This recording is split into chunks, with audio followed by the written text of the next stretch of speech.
Chào mừng các bạn đã trở lại với Việt Nam, những góc nhìn. Lại là mình đây. Tiếp tục phần 3 với những khám phá thú vị mà anh em Việt Nam đã kể lại khi tình cờ tiếp xúc hoặc có những người bạn là người nước ngoài nhé. Thực sự, những câu chuyện này đều rất thú vị và khiến mọi người cười ra nước mắt. Chúng mang tính giải trí rất cao và tội gì mà không nghe, để được cười nhiều hơn nữa, để thấy đời thực tươi đẹp phải không nào?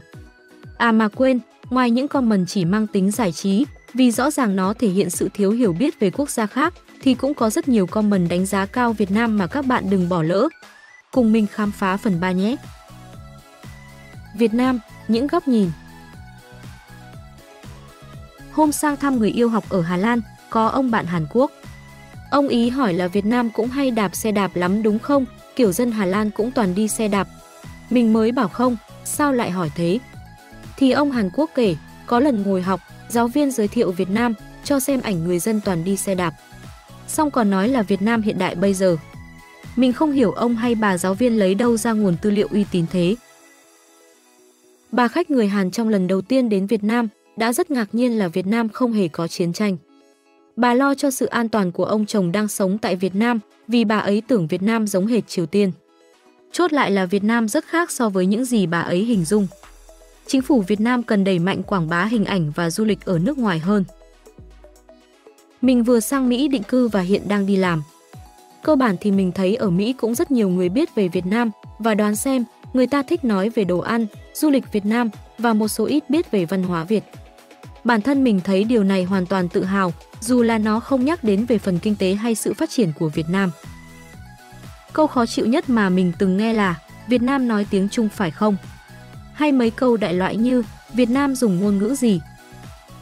Mình ở Thái, bị nói y như vậy luôn, bực tức lắm luôn dù mình là dân gốc Hoa nha. Có nhiều người còn bình luận lung tung trên mạng là Việt Nam không có ngôn ngữ, đọc đến đâu nổi điên đến đấy. Mình học bên Bắc Kinh, lúc đi tàu điện ngầm không biết đường nên hỏi người bản địa.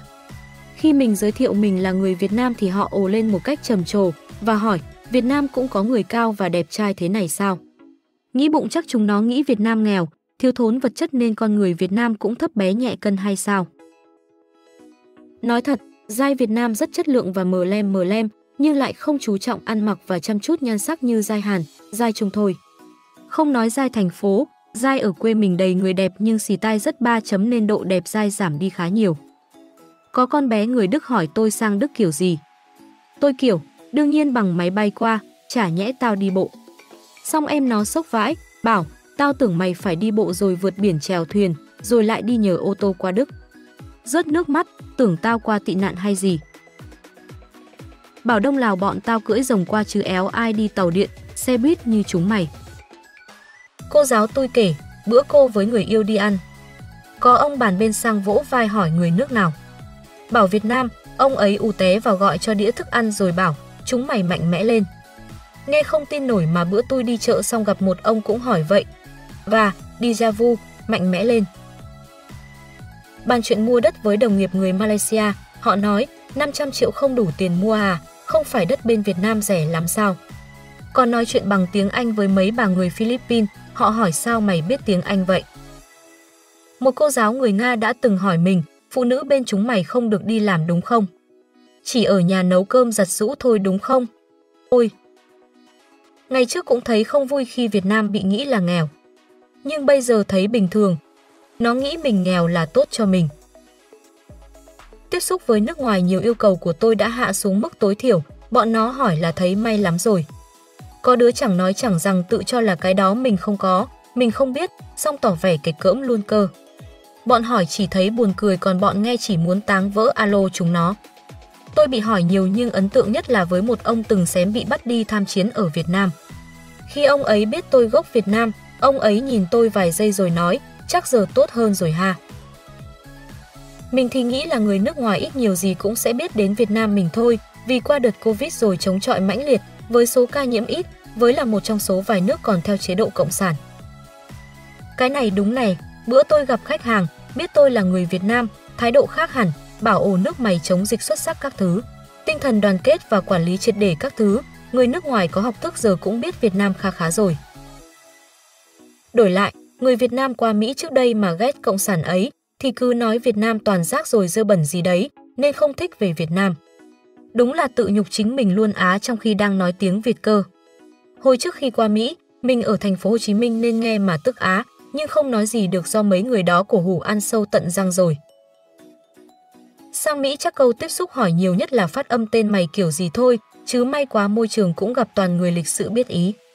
Tiếp xúc với các bạn không có liên hệ gì thì người ta kiểu, uầy thế á, tao cũng muốn sang thử một lần, ôi đồ ăn ngon thế, ủa sao Covid ra đường đông thế. Tiếp xúc với hội gốc Việt thì chia hai kiểu. Một thì dạng, ôi, nhớ Việt Nam, nhớ đồ ăn các thứ. Một dạng thì là con cháu của 3 chấm, nên cũng biết tránh tiếp xúc luôn. Có nói thì cũng chỉ hỏi mấy cái chung chung kiểu trường lớp, chơi bời, hoặc đi giao việc cho nhau làm là chính, chứ tránh động chạm mấy cái khác. À thêm là hình như học sinh Việt thường học giỏi quá, nên vào lớp nào tự nhiên các giáo sư mắt sáng quắc kiểu, à, lại một em nữa đừng làm tôi thất vọng nhé. Áp lực ngang. Cái vụ con cháu ấy, tôi bực quá trả lời luôn, không, em mì ba miền. À gốc Việt cũng có thêm một loại là loại méo quan tâm tròn méo ra sao, cứ chơi được là chơi. Loại này hiếm, nhưng không phải không có. Và loại này mình có thể rèn cho chúng nó được. Chương trình toán học ở Mỹ lớp 12 mà con cháu anh sang đó học nó bảo ngang tầm lớp 8, lớp 9 ở mình. Con bé sang có thời gian ngắn nó cho cả lớp hít khói, còn phàn nàn giáo viên dạy kém và sai kiến thức nhiều nữa. Nhiều người nước ngoài thật sự chỉ biết đến mình qua chiến tranh Việt Nam. Vì đây là giai đoạn lịch sử kiêu hùng, là nguồn cảm hứng của rất nhiều quốc gia khác. Một thuộc địa đánh bay hai đế quốc hùng mạnh. Những từ như Điện Biên Phủ hay Hồ Chí Minh, Võ Nguyên Giáp gây ấn tượng rất mạnh trong trí nhớ của họ. Nên khi sang đây họ rất ngạc nhiên vì tốc độ phát triển của Việt Nam. Có lần mình đi bảo tàng chứng tích chiến tranh, có nghe hai bác người Úc nói rằng thật sự họ không nghĩ chiến tranh tại đây thảm khốc và kịch liệt đến thế, vì sách báo phương Tây rất ít thông tin nữa kìa. Bị hỏi là, ủa ở Việt Nam có bệnh viện không? Có ô tô luôn à? Một lần đỉnh cao nhất là, ô mày người Việt à, thế mày có nói tiếng Trung Quốc không? Nhiều người hỏi mấy câu ngớ ngẩn nhưng đa số không có ý xấu. Kiểu thiếu hiểu biết thôi. Bản thân mình nhiều khi cũng không biết mọi thứ về nước khác. Mới đi học, bị bọn nước ngoài bảo do cộng sản nên nghèo với không có tự do nhân quyền. Chìa ảnh mấy nơi ra thì tụi nó mới biết. Có câu, mày tới từ Bắc Việt Nam hay Nam Việt Nam? Chắc nghĩ Việt Nam bị chia cắt làm hai nửa như Hàn Quốc, Triều Tiên. Có một thời gian làm việc ở Ý, toàn bị hỏi là người Trung Quốc hả? Không thì Hàn hoặc Nhật, nhiều thằng nó còn không biết tới Việt Nam. Nhưng mà nói tới từ thành phố Hồ Chí Minh thì nó lại biết. Có lần nói với tụi nó là ở Việt Nam wifi free nhiều mà rẻ lắm, quán cà phê nào cũng có, chứ không có đắt như bên này mà tụi nó không tin. Xong phải mở mấy clip YouTube tụi Tây làm vlog ở Việt Nam cho xem, thằng nào cũng ngạc nhiên. Mình đang du học ở Nga và tất cả bạn bè Nga của mình khi nghĩ về Việt Nam đều tưởng tượng ra cảnh các khu nghỉ dưỡng, bãi biển, resort, công viên nước, công viên trò chơi, mùa hè bất tận. Chúng nó hay hỏi mày cảm nhận thế nào khi được sống ở một quốc gia du lịch. Mày thật may mắn quá, vân vân. Khi mình nghĩ đến Việt Nam thì chỉ nghĩ đến cuộc sống bình thường thôi. Còn khi bạn Nga mình nghĩ thì lại chỉ nghĩ về nghỉ dưỡng, vui chơi giải trí, giống như kiểu Maldives vậy. Mình đang du học ở Hàn và cũng rất nhiều người biết đến Việt Nam là một đất nước tươi đẹp và thực sự đang vươn mình. Nhưng cũng có những người họ rất kỳ thị Việt Nam, như có trường hợp mình vào một quán ăn và họ hỏi mình là người Thái Lan à, đến khi mình bảo là người Việt Nam thì họ không phục vụ. Mặc dù rất bức xúc nhưng ở đất nước nào cũng có người nọ người kia. Hãy góp sức phát triển đất nước để nâng tầm quốc gia trên thế giới, để mọi người đều nhìn Việt Nam với con mắt khác. Việt Nam, những góc nhìn.